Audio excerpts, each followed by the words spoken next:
How embarrassing can this be? I mean, I had like drool like down my lip and my chin onto my uniform. I mean, at least they could have, given me a napkin or something while I was sleeping to clean myself up. But nope, just... Gonzo to Coast Guard Ears. Key West, Episode 1. Permissive Orders and Where Am I? After Coast Guard boot camp graduation was over, my family and I had left the base. It felt weird leaving. I mean, I'd been there for 8 weeks, well, except when, we went to Off-Base Liberty. But anyway, whatever. It's not that I was particularly attached to being in Cape May. It was just a weird feeling. I'm not sure when we actually left the base, but I think it was in the early part of the day. I mean, it had to be because boot camp graduation was, in the early part of the day, right? All I do know is that when we left the base, my family decided it was time to eat. We went to a real restaurant like almost immediately.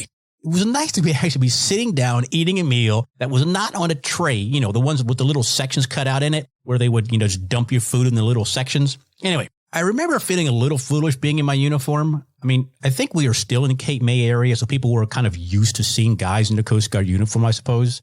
But I was never really comfortable wearing it. And thankfully, I didn't actually have to wear my Coast Guard uniform in public all that often. Although I think most of the people that saw us, Coasties that is, I think they thought we were in the Air Force. I mean, if you weren't in Cape May, everyone thinks we're in the Air Force or something like that. Or maybe something slightly less annoying, like perhaps a city bus driver. Coasties and the Air Force folks don't particularly get along all that great. I mean, there's no real reason for it. Although we do have the exact same uniforms, which is why everyone thinks we look like them. Anyway, they were so close in uniforms that the only way you could tell the difference was if you were in the Coast Guard or in the Air Force, and you could pick out the little subtleties that made it look different. I mean, I don't know. I'm not sure why we didn't like each other so much because of the uniforms, but you spend so much time trying to become part of a particular group, and it seems like a slap in the face when you get confused with being in another group. It's like, you're in Gang A, and then along comes Gang B, and everyone in Gang C thinks you're part of Gang B when you're really part of Gang A. Anyway, I'm sure none of that makes any sense to any of you all, but it does to me. Then again, there was always some kind of inter-service rivalry. I mean, it was pretty much just, all in good fun for the most part. I mean, a few years into a Coast Guard adventure, the good nature was sort of taken out of it, and I ended up in a dope load of trouble. But I'll probably end up doing that with a future episode. Actually, I'm sure I will, because it was absolutely ridiculously stupid, and it had an interesting... Anyway, okay, I don't want to get ahead of myself. So yeah, I tend to have sort of random memories that kind of pop up. I like to think that this podcast is helping me focus some of those memories, but I'm sure as you're listening to it, you're probably thinking, oh my God, this guy's all over the damn place. But anyway, okay. So the first week arriving home was just like your basic vacation time, or as the military calls it, leave. I'm not even sure why they actually call it leave or what the hell that actually means. I mean, why leave? I mean, you leave work, but that's like vacation. Anyway, whatever. The first week was a bit of an adjustment period for me and for my family, essentially getting used to me being back home. I mean, I guess I did stuff differently, and my family did stuff that I thought was different. It wasn't bad or anything. It was just, different, I guess. But it wasn't actually home, or it didn't feel that way. I was just visiting, it seemed, or at least that's how it felt. But it was all good. I mean, I spent the first week also visiting with my girlfriend when, everyone was off to work or doing something, and I was kind of left at home alone. She and I had only started seeing each other, the summer before I left for boot camp. So, sometime summer of 87. It was really awesome to catch up with her when I got back. It was all too short of a visit, but I think we made the best of our time, at least while I was home. She was a real champ. I didn't have a car of my own. I was borrowing my uncle's car, or maybe it was my aunt's car. I don't remember. But since I really just couldn't willy-nilly take the car, my girlfriend would drive 30-ish minutes to pick me up, then turn around and we'd all go back to her house, or rather her parents' house, that is. That first week was a really cool break for me. But let me tell you, at 19, The one thing I was looking forward to was sleeping in past 5 a.m. Oh, 500, or as they say, oh, dark early. During the second week, I was scheduled to drive from my parents' house. I was borrowing my uncle and my aunt's car and drive to Alexandria, Virginia, which was about an hour drive, I think it was. I was going there to go to the recruiting office where I actually enlisted. So I got an extra week to basically be a brand new sort of coasty poster child recruit thing. I'm not sure what I was doing, but I agreed to go back to the recruiter's office for 5 days. And this is what they called permissive orders, or at least I feel like that's what they called it. Anyway, it was kind of neat catching up with the Coast Guard recruiters that I had actually, been recruited by. I mean, it was just kind of neat. Don't get me wrong. No matter what you think of this podcast, the Coast Guard is pretty cool. It's like most experiences in life. You have to make the best of the time and experiences while you've got it. And let's face it, a lot of the times it's just plain luck, which also includes good luck and bad luck. It was sort of weird, too, not having to salute them or speak to them using a sir sandwich all the time. The first couple of days, we were just chilling. Also at the recruiter's office, there was another recent recruit. He was one of the recruits who was in the company behind me. I found out he actually lived, kind of in the local area as well.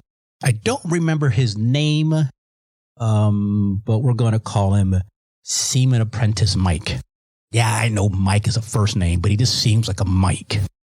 Mike and I, that sounds like the candy Mike and Ike's, sort of. Anyway.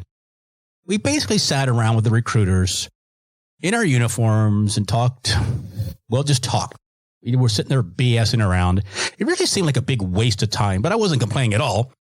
Sort of, it's kind of, I think that's what they kind of expected we were going to be doing, just kind of hanging out and doing nothing. But toward the latter part of the week, Mike and I were given a job. So I drove from, my parents' house about an hour to Alexandria, Virginia. I think it was a Thursday. When we got to the recruiter's office, the head recruiter there had arranged for Mike and I to go to my old high school, Fauquier High School to be exact. And I know what you're thinking. Did he just say, fuck your high school? I didn't. I said Fauquier. But trust me, everyone who's from Fauquier, we hear that all the time. So good on you, funny you, jackasses. Anyway, after arriving at Alexandria, they told us to grab some brochures and some leave behinds, and we would leave and then show up and try not to make fools of ourselves back in my old high school and talk about the Coast Guard. Which is, it's kind of messed up because, Mike and I hardly knew anything about the Coast Guard. I mean, we were literally out for about a week and change. I mean, Mike was out a little less time than I was, but you get the point. We were hardly experts at all in the Coast Guard. But then again, they gave us a week off and we knew more about the Coast Guard than anyone else in Fauquier High School. Anyway. When I look back at all the times that myself and other fellow coasties were slacking off, it seemed like we will always end up making up for it by orders of magnitude. I mean, I think all military services are the same way. There's just lots of downtime when no one's looking. And then it's followed up with an insane amount of work that would, be weeks and months or a year worth of hell work. Maybe not a year, but definitely weeks and months. You just make up for it. My point being, there were times when it felt like you didn't sleep at all. You worked 24/7, 7 days a week. Weeks were like complete blurs. And weeks, really, not days. Because it was, anyway, it's just, I'm starting to babble now. Sorry about that. We get to Fauquier High School. We checked in at the office. They had placed a table for us in the main hallway as you were leaving the entrance, or in this case, exit, of the cafeteria. I mean, it seemed like a good strategic place to be. As it turns out, it's amazing how people will just walk right around you and not even look at you. It was like high schoolers have sonar or something, like a bat, and they could steer without actually looking. I mean, a few folks actually remembered me and said, "Hi, hey, how are you?" La, la, la, la. So, and a few of those people took like a minute or two to talk, and but for the most part, people just were leaving because they were done with lunch and they were heading to their next class, and they didn't want nothing to do with us. Anyway, so we're out in this hallway, assuming that people actually wanted to talk in the first place, which really was the big thing here. I don't think we actually talked about the Coast Guard at all. I just said hi to a few folks, told them we were in the Coast Guard, not the Air Force. People sort of like tended to keep their distance, like they thought Mike and I had leprosy or something like that, or I don't know. From a recruiting point of view, it was pretty much a bust. But it was something for us to do and to justify our additional week of being home. So anyway, lunchtime was over. Mike and I packed up the box of stuff. I don't think we left anything behind except the table that was there. I mean, we left that behind. We walked back to the car. We were in a Coast Guard government car, which basically is like a really ugly Plymouth K car. For you old folks, you know what I'm talking about. The weird thing is, though, as a 19-year-old, if I was to like go to like one of the major car rental places, I won't name the names because I'm sure I'll get in trouble for it if I say it at some point.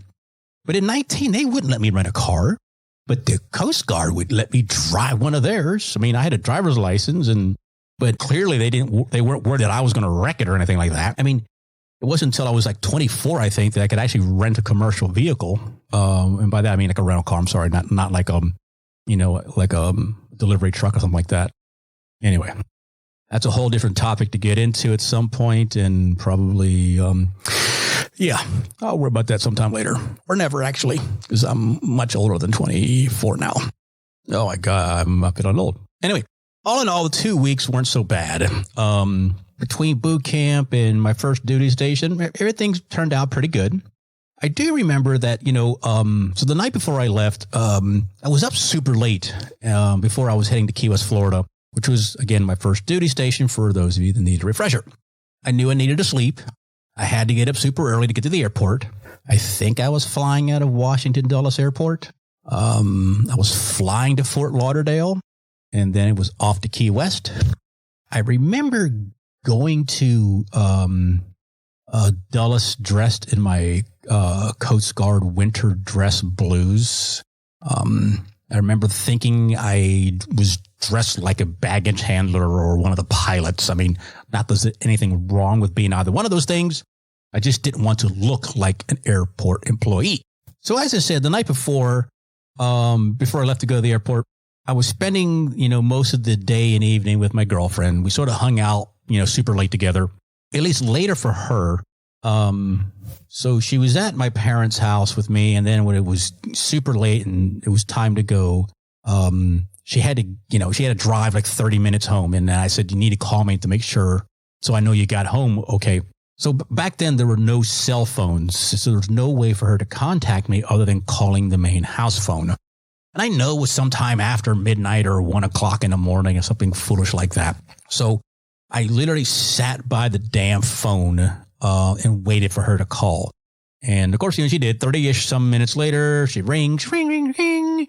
Everyone's fine. She's good. She got home. And thankfully, actually, the thing I was worried about the most is I wake up my parents because they would not like that at all. Anyway, the end of the result of all this was that I had gotten probably 3 or so hours of sleep before heading to the airport. This was my second ride on an airplane off to some place I hadn't ever imagined myself going to. And actually, I had no idea where Fort Lauderdale was. I didn't even remember where I'd heard it, though. I mean, I think I had heard of it watching an episode of Miami Vice. And if you had listened to season 1, you will know that I'm not going to describe what Miami Vice is. I encourage you to look it up. Google it. When I got on the plane, I mean, I vaguely remember even checking in and getting to the gate. What I do remember was getting on the plane. It was around 5:30 in the morning on a Monday, I think it was. Getting to my seat and falling asleep like almost immediately. The next time I had any awareness of anything was when the plane landed in Fort Lauderdale. The flight attendant hadn't even bothered me at all during the flight. And I'm thinking the reason that she didn't was because when I woke up, I was drooling all over myself. I mean, fuck. How embarrassing can this be? I mean, I had like drool like down my lip and my chin onto my uniform. I mean, at least they could have, given me a napkin or something while I was sleeping to clean myself up. But nope, just wiped it off of my hand, wiped it onto my uniform, and went on my merry way. Anyway, I'm pretty sure they're used to seeing people in this kind of weird condition on these early morning flights. I mean, they have to be, right? So I'm not entirely clear how I get from the plane to the next plane. But I remember that the plane I was on was one of those small commuter puddle jumper thingies, like the kind I took from DC to Philadelphia when I went to boot camp. Being the puddle jumpers. So 2 members of my family, one was currently in the Navy and another one was former Navy. Now, while I was in the Coast Guard, they both liked to tease me about being a puddle jumper or a shallow water sailor. Now, it's all part of that inter-service rivalry and whatnot. But in my brief time in the Coast Guard, I had more sea time than my 2 family members did combined. I mean, together they had just over 7.5 years in the Navy. I had 4 years and 7 months. Think about that. Let that sink in. A puddle jumper, coastie, had more sea time than 2 other people in the Navy. Think about that. Anyway, I'm sure you're thinking, well, how does that happen? I'm still asking myself that very question to this day. Eventually, I arrive at the airport in Key West, Florida. I'm embarrassed to say that I had no fucking idea where on the map Key West was. Like, I had not a clue that I was about 90 miles from Cuba on the outer edge of the Gulf of Mexico in the Atlantic Ocean in an area known as the Straits of Florida. Sort of like its own private little island way out there in the middle of nowhere. Anyway, so for most of the Coast Guard at this time of year, it was wintertime. And by that, I mean that almost all other Coast Guard units were in their winter blues.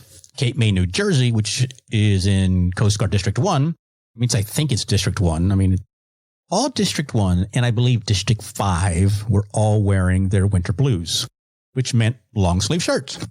When I left Virginia, I was in my winter dress blues, which meant I was in a long sleeve shirt and a tie. Yes, I was back in the tie again. And the tie was still tied from when I was in boot camp.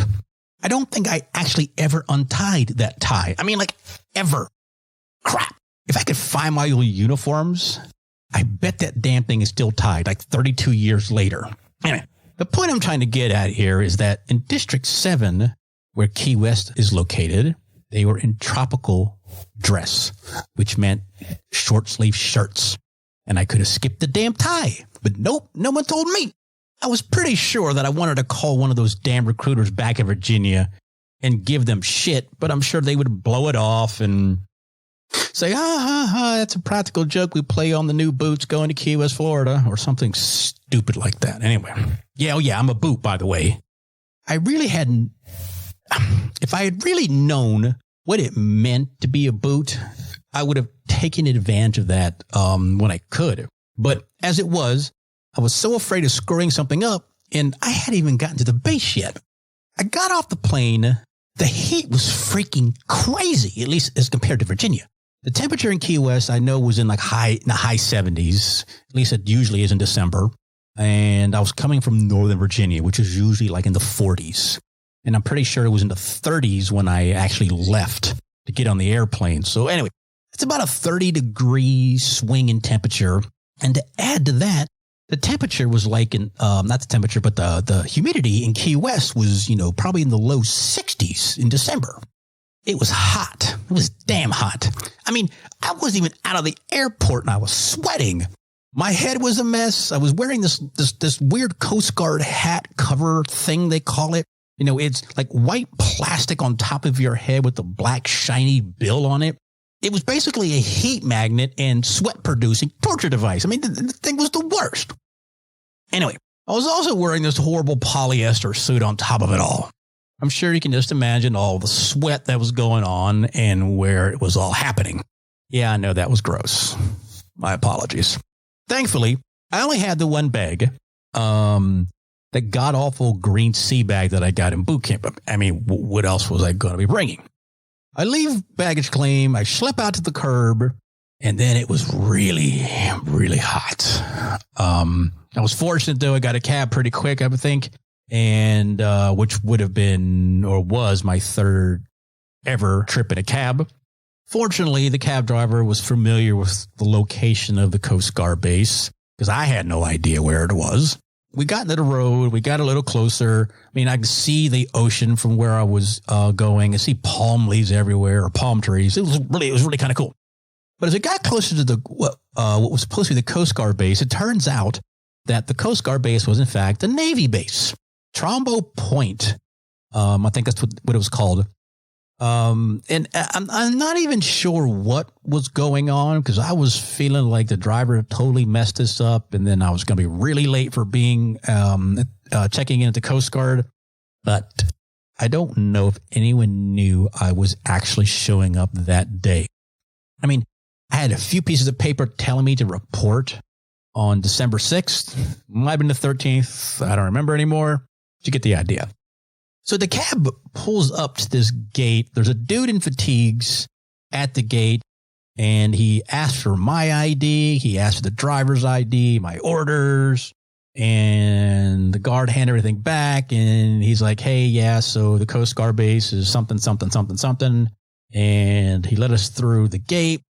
The cabbie, as we were driving, eventually admitted he wasn't sure exactly where the Coast Guard base was when I got into the car. He said he thought it was Trombo Point, but he figured that'd be a good place to start, even if he was wrong. Anyway, so after a few twists and turns, the driver gets me up to what was clearly the Coast Guard base, which was at the very back of Trombo Point. I mean, I guess this made sense because that's where the piers were, and that's where the Coast Guard ships were. And there were also these cool Navy ships that were there, too. They were called Femorons. All the Femorons have been decommissioned now, but they were damn cool. I'll tell you more about those later. So the driver drops me off. I was pretty lost. I mean, I was so lost. I mean, I think someone saw me and realized how clueless I looked. And they pointed me toward what was the administration building. So anyway, it was right about this point that I noticed that everyone was wearing short sleeve shirts and were looking a lot less worn out than me. Then again, I had been on an airplane since like 5:30 in the morning. I don't know what time I got there. I am pretty sure it was sometime after lunch. I vaguely remember being in the admin building, and I know somebody was helping me out, taking my paperwork and all that kind of nonsense.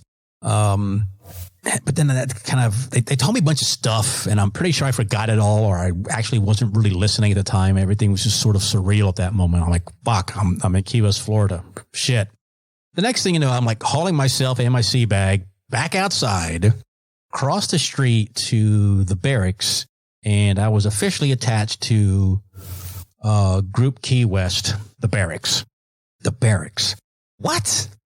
When I got over to the barracks, it was then that I found out that this is my assignment. I had no idea what I was supposed to be doing or would be doing.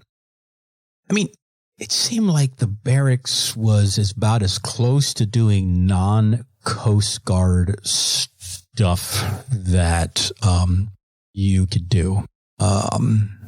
It was really weird. I get to the barracks lobby. It's here that I am introduced to the person who would be my quasi-nemesis for the time that I'd be attached to the barracks. This person was also, in fact, my immediate supervisor. He was a bosun's mate, 3rd class. He was kind of not very tall. He was of some Hispanic Latin descent. I will be referring to him as Petty Officer Jalapeno. No, that's not his real name, but you'd be surprised at how close that name is to his real name. Everyone, and I mean everyone else, was allowed to call him by his first name, but me. Didn't take me long to figure out why, or at least I had some ideas, why I was not allowed to call him by his first name and everybody else was. But if I happen to call him by his first name in this podcast, I will refer to him as Pine, as in pine cone or pine tree. Petty Officer Jalapeno introduced me to a whole bunch of, not a whole bunch, but a number of other seamen that were there. They were also assigned to work in the barracks. What I wasn't aware of, at least initially, is that being assigned to the barracks was pretty much like, it was just really stupid work. It was not fun stuff. We were just essentially labor to keep the barracks clean and doing other odd jobs around the base. So among the first seamen that I met, there was this guy who we'll just call S.A. Brooklyn or Seaman Apprentice Brooklyn. I don't think he was actually from Brooklyn. But he might have been. I feel like he was from that part of New York. There's also a guy named Bob Diamond, and no, that's not his real name, but there are a few others. I don't remember all of their names, so I'll sort of be attaching weird names to these people as I need to talk about them or mention them. There's also a guy named Rubiano. Rubiano, his family was from South America. I was pretty sure he was born in the United States, though. He spoke English like anyone else who was raised in the U.S. He was also fluent in Spanish. Anyway, Rubiano was also assigned to the barracks, waiting on what I believe was a medical discharge. You see, Rubiano had chronic seasickness. I didn't even know that was a thing. But he said each time he got underway on the now decommissioned 82-footers, he would be seasick before they got to the sea buoy. I never knew if he really was seasick all the time. But what did I know? I mean, I just got in the Coast Guard. Whatever. He showed me around a lot. I sort of liked him. He was a good guy. He was a bit of an outcast. So I kind of gravitated toward those outcasts as well. He was a little too serious most of the time for me. But he was usually pretty straight with everything that, he had to say to me. So, which is kind of cool. I got shown in my room. I'm not sure exactly what happened after that, but I kind of think like they gave me the rest of the day all to myself. I just needed to report back to the barracks lobby the next morning by 7:30 for morning muster, or 7:30. Muster is basically a head count of personnel and like a morning meeting that we have, and they, divvy out the day's tasks and junk like that. When I got to my room in the barracks, I think I was on the second floor. You entered from an outside facing door, sort of like a motel. Hell, the room was not much bigger than a motel room. I'm pretty sure the furniture in there looked like it had all been stolen from a low budget motel anyway. So the rooms were situated with, so it had one set of bunk beds on the right wall as you came in. And there was another bed, twin size bed along the window, which was on the same side as the door. And on the opposite side of the room, opposite the front door, there was a sink and a mirror.